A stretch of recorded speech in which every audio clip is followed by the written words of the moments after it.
नमस्कार। आज हम एक अहम और मेरे ख्याल से बहुत दिलचस्प विषय पर गहराई से बात करने जा रहे हैं। आत्मविश्वास, सेल्फ कॉन्फिडेंस। और इसके लिए हमारे पास जोसेफ मर्फी की किताब स्वयं पर विश्वास के कुछ खास अंश हैं। हाँ, और ये अंश इस बात पर फोकस करते हैं कि कैसे खुद पर यकीन करना सिर्फ सफलता या खुशी ही नहीं लाता, बल्कि हमारी पूरी जिंदगी को बदल सकता है। बिल्कुल। और अक्सर ये सवाल मन में घूमता है ना, क्या मैं ये कर पाऊंगा, या शायद मैं इसके काबिल नहीं हूं। ये जो सेल्फ डाउट है, खुद पर शक, मर्फी के विचार इसी को भरोसे में बदलने का एक रास्ता दिखाते हैं। सही कहा। तो आज हम यही खंगालने की कोशिश करेंगे कि मर्फी के हिसाब से हमारे मन में, हमारे विश्वास में सच में कितनी ताकत छिपी है। हाँ, और इसे जगाया कैसे जाए, मतलब सिर्फ प्रेरणा नहीं बल्कि कुछ ठोस तरीके। यस। चलिए शुरू करते हैं। मर्फी का जो सबसे पहला और शायद सबसे बुनियादी तर्क है वो ये कि जीत बाहर नहीं होती पहले। क्योंकि ये हमारी आम सोच से थोड़ी अलग है। हम अक्सर सफलता को बाहरी चीजों से जोड़ते हैं, पैसा, मौके, सही कॉन्टैक्ट्स। हाँ, रिसोर्सेज। हाँ, रिसोर्सेज। पर मर्फी कहते हैं कि असली पावर, असली शक्ति का सोर्स बाहर नहीं, अंदर है। हमारी अंदरूनी हालत, हमारा विश्वास, वो बाहरी दुनिया को शेप देता है। ये पूरी सोच ही पलट देता है। इसका एक क्लासिक उदाहरण जो स्रोत में भी है वो थॉमस एडिसन का है। अब हम सब जानते हैं कि बल्ब बनाने में वो 1000 बार से ज्यादा फेल हुए। सोचिए जरा, 1000 बार। हाँ, ज्यादातर लोग तो शायद 10-20 बार में ही हार मान लेते। बिल्कुल। लेकिन एडिसन का खुद पर और अपने आइडिया पर विश्वास इतना मजबूत था कि वो हर फेलियर को एक स्टेप, एक सीखने का मौका मानते रहे। सही कहा। ये सिर्फ जिद नहीं थी, ये गहरा अंदरूनी यकीन था कि वो कर लेंगे। मर्फी के नजरिए से देखें तो एडिसन की बाहरी दुनिया, यानी वो असफल प्रयोग, उनके अंदर के विश्वास को हिला नहीं पाई। अच्छा। और उनका वो अटूट विश्वास ही वो ताकत बना जिसने आखिरकार बाहरी हकीकत यानी बल्ब का आविष्कार उसको मुमकिन किया। तो ये दिखाता है कि मुश्किलें तब तक मुश्किल नहीं है जब तक हम उन्हें मन में मुश्किल न मान ले। तो ये अंदरूनी विश्वास ये आता कहाँ से है? मर्फी इसके लिए हमारे अवचेतन मन यानी सबकॉन्शियस माइंड की तरफ इशारा करते हैं। हाँ। उनकी दूसरी फेमस किताब the power of your subconscious mind भी इसी पर है, और इस किताब के अंशों में भी ये सेंट्रल आइडिया है। बेसिक प्रिंसिपल ये है कि हमारा अवचेतन मन वो एक तरह की रिकॉर्डिंग डिवाइस जैसा है। अच्छा। हाँ, वो उन सभी बातों, विश्वासों, विचारों को सच मानकर रिकॉर्ड कर लेता है जिन्हें हम बार बार सोचते हैं या जिन पर हम गहराई से यकीन करते हैं। मतलब वो लॉजिक नहीं लगाता, बस मान लेता है। एग्जैक्टली। हमारा चेतन मन, कॉन्शियस माइंड, सोचता है, तर्क करता है, एनालाइज करता है, पर अवचेतन मन बहस नहीं करता, वो बस एक्सेप्ट करता है। मर्फी उसे एक उपजाऊ जमीन की तरह बताते हैं। आप उसमें जो भी बीज डालेंगे, अच्छे या बुरे, वो उन्हें उगा देगा। तो अगर कोई लगातार सोचता है मैं फेल हो जाऊंगा या मेरी किस्मत ही खराब है, तो अवचेतन मन इसी को सच मानकर काम करने लगता है। वो अनजाने में ऐसे हालात बना सकता है या ऐसी प्रतिक्रियाएं दे सकता है जो इस बात को सही साबित कर दें। अरे, इसका मतलब तो ये हुआ कि हम अनजाने में ही अपनी लिमिट्स बना लेते हैं। बिल्कुल, हम खुद ही अपनी प्रोग्रामिंग कर रहे होते हैं बिना जाने। अवचेतन मन हमारी आदतें, हमारे रिएक्शंस, यहाँ तक कि बॉडी फंक्शंस भी कंट्रोल करता है। जब ये नेगेटिव बिलीफ से प्रोग्राम हो जाता है तो वो सेल्फ फुलफिलिंग प्रोफेसी बन जाती है। तो फिर इसका उल्टा भी सच होना चाहिए। अगर हम जानबूझकर पॉजिटिव विचार चुनें और उन्हें दोहराएं, जैसे मैं काबिल हूं, मेरे पास बहुत मौके हैं, मैं हर मुश्किल से निपट सकता हूं, क्या ये वाकई काम करता है? माफी के हिसाब से हाँ, बिल्कुल। जब हम सोच समझकर पॉजिटिव, एम्पावरिंग विचारों को चुनते हैं और उन्हें पूरे विश्वास और फीलिंग के साथ बार बार दोहराते हैं, तो हम अपने अवचेतन मन को रीप्रोग्राम कर रहे होते हैं। जैसे कंप्यूटर में नया सॉफ्टवेयर डालना। बिल्कुल सही। पुराना लिमिटिंग सॉफ्टवेयर हटाकर नया बेहतर सॉफ्टवेयर इंस्टॉल करना। धीरे धीरे ये नए पॉजिटिव निर्देश हमारे पुराने नेगेटिव विश्वासों की जगह ले लेते हैं, और फिर हमारा बर्ताव, हमारी एनर्जी, यहाँ तक कि हमें मिलने वाले मौके भी बदलने लगते हैं। ये सुनने में तो बहुत क्रांतिकारी लगता है, पर अगर ये इतना सीधा है तो हम सब ऐसा क्यों नहीं कर पाते? मतलब सबसे बड़ी रुकावट क्या है इसमें? मर्फी के अनुसार सबसे बड़ी रुकावट है डर। डर, फियर। हाँ, चाहे वो फेल होने का डर हो, लोग क्या कहेंगे इसका डर हो, या कुछ नया ट्राई करने का डर हो। पर यहाँ मर्फी एक बहुत जरूरी बात कहती है, डर असली नहीं है। डर असली नहीं है, ये बात थोड़ी हजम करनी मुश्किल है। जब डर लगता है तो फीलिंग तो बहुत रियल होती है, दिल तेज धड़कता है, पसीना आता है। हाँ, वो फिजिकल रिएक्शंस असली होते हैं, पर उनका सोर्स यानी वो विचार जिससे डर पैदा हुआ, वो अक्सर भविष्य की किसी काल्पनिक बुरी संभावना पर बेस्ड होता है। वो अभी की हकीकत नहीं होती। मर्फी का तर्क है कि डर का अपना कोई वजूद नहीं है, वो सिर्फ विश्वास की कमी है। जैसे अंधेरा रोशनी की कमी है। बिल्कुल, वैसे ही डर विश्वास की कमी है। तो इसका इलाज क्या है? डर से लड़ना? लड़ना नहीं, विश्वास को बढ़ाना। जैसे आप अंधेरे कमरे में अंधेरे से लड़ते नहीं हैं, आप बस बत्ती जला देते हैं। मर्फी सुझाती हैं कि जिस चीज से डर लगता है उसके उलट पॉजिटिव विचार और विश्वास पर फोकस करें। धीरे धीरे जैसे जैसे विश्वास मजबूत होता जाता है, डर की पकड़ अपने आप ढीली पड़ती जाती है और आखिर में खत्म हो जाती है। इसका कोई प्रैक्टिकल उदाहरण सोचें। मान लीजिए किसी को पब्लिक स्पीकिंग से बहुत डर लगता है, वो मर्फी की तकनीक कैसे इस्तेमाल करेगा? तो मर्फी कहेंगी कि सिर्फ प्रेजेंटेशन की तैयारी मत करो, अपनी अंदरूनी तैयारी भी करो। उस व्यक्ति को बार बार पूरे यकीन और एहसास के साथ खुद से कहना चाहिए, मैं एक शांत, आत्मविश्वासी और असरदार वक्ता हूँ, या मुझे अपने विचार शेयर करने में मजा आता है। सिर्फ शब्दों को दोहराना काफी नहीं है। नहीं, उस भावना को महसूस करना भी जरूरी है, जैसे कि वो सच में एक कामयाब वक्ता हो। यानी सिर्फ सोचना नहीं, महसूस करना, ये इंपॉर्टेंट है। हाँ, मर्फी इमोशन के महत्व पर बहुत जोर देती हैं।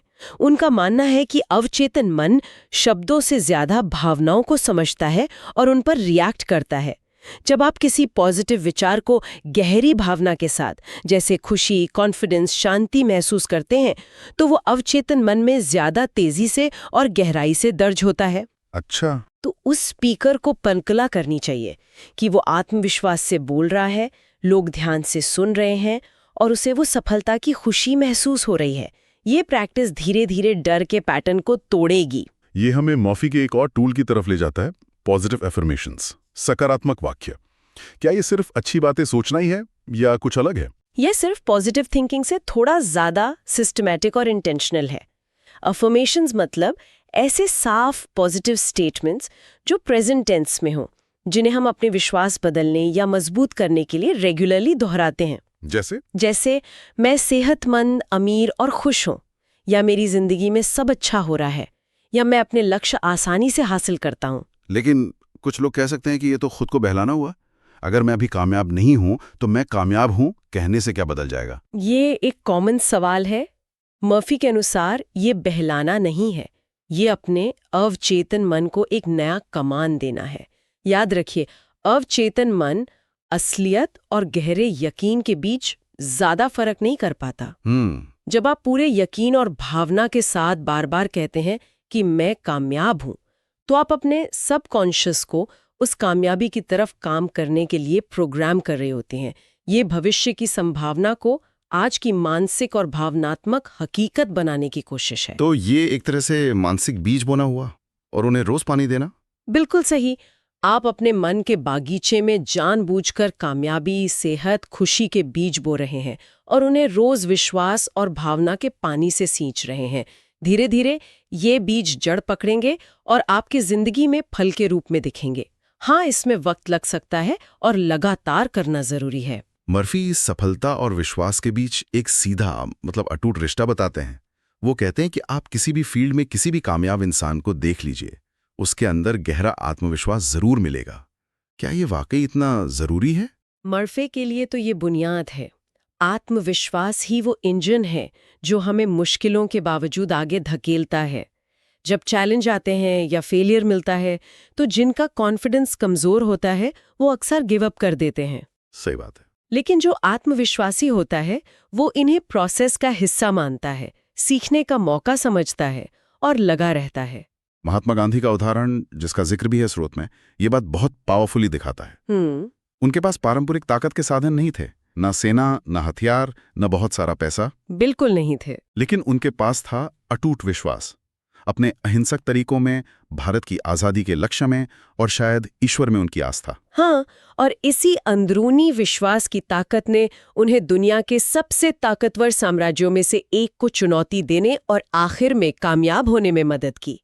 ये दिखाता है कि सच्चा और गहरा विश्वास बाहरी साधनों की कमी की भरपाई कर सकता है और ऐसे नतीजे ला सकता है जो ऊपरी तौर पर नामुमकिन लगे। विश्वास अपने आप में एक जबरदस्त ताकत बन जाता है। बिल्कुल। अच्छा, विश्वास बनाने और मजबूत करने के लिए मर्फी एक और दिलचस्प तकनीक बताते हैं, कल्पना या मानसिक चित्रण, विजुअलाइजेशन।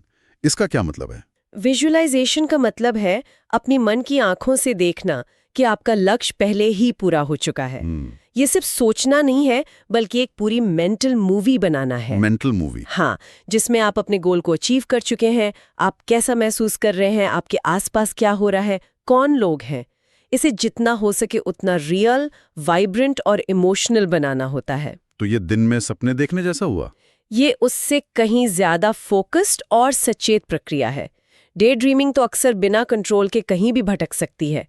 विजुअलाइजेशन एक डिसिप्लिन मेंटल एक्सरसाइज है।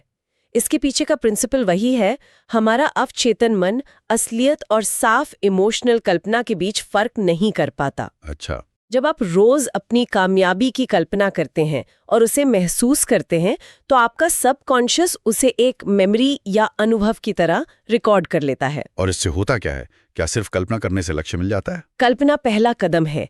जब सबकॉन्शियस इस कामयाबी की मेमोरी से प्रोग्राम हो जाता है, तो ये कई तरह से काम करता है। पहला, ये आपको उन आइडियाज, विचारों और समाधानों के प्रति ज्यादा अलर्ट बनाता है जो लक्ष्य पाने में मदद करें।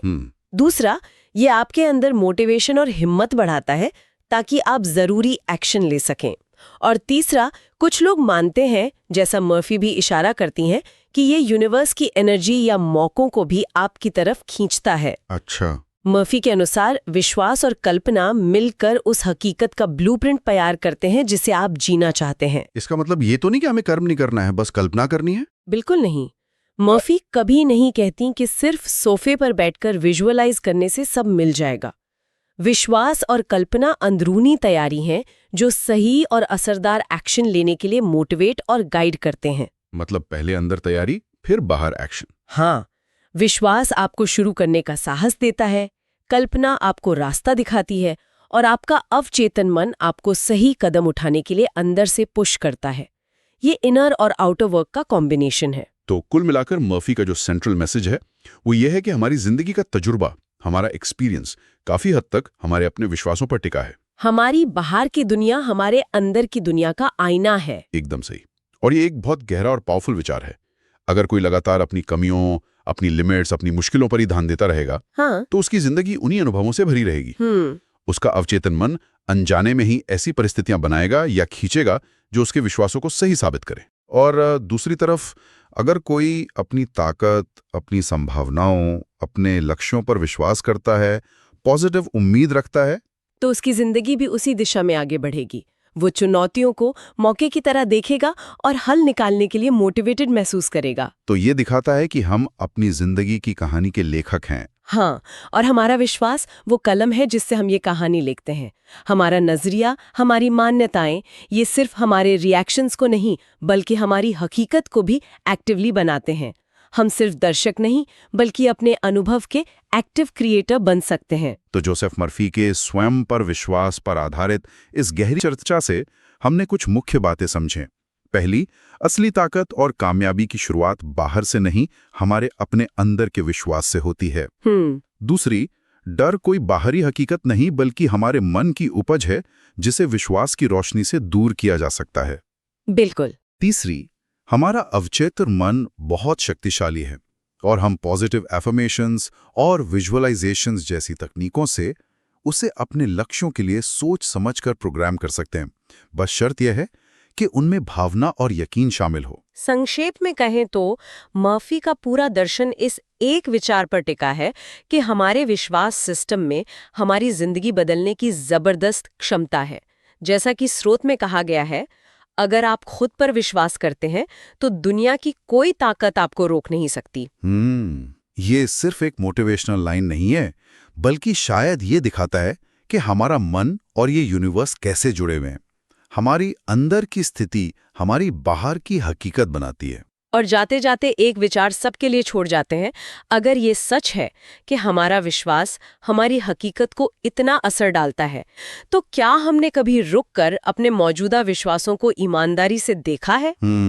ये जरूरी सवाल है। कौन से विश्वास हमें आगे बढ़ा रहे हैं और कौन से हमें पीछे खींच रहे हैं? और सबसे जरूरी सवाल, हम आज अभी से अपने विश्वासों को सोच समझकर कैसे चुन सकते हैं और उन्हें अपने सबसे बड़े सपनों और उम्मीदों के साथ कैसे अलाइन कर सकते हैं? शायद इस सवाल का जवाब खोजना ही सेल्फ डेवलपमेंट और जिंदगी में असली बदलाव की तरफ पहला कदम हो।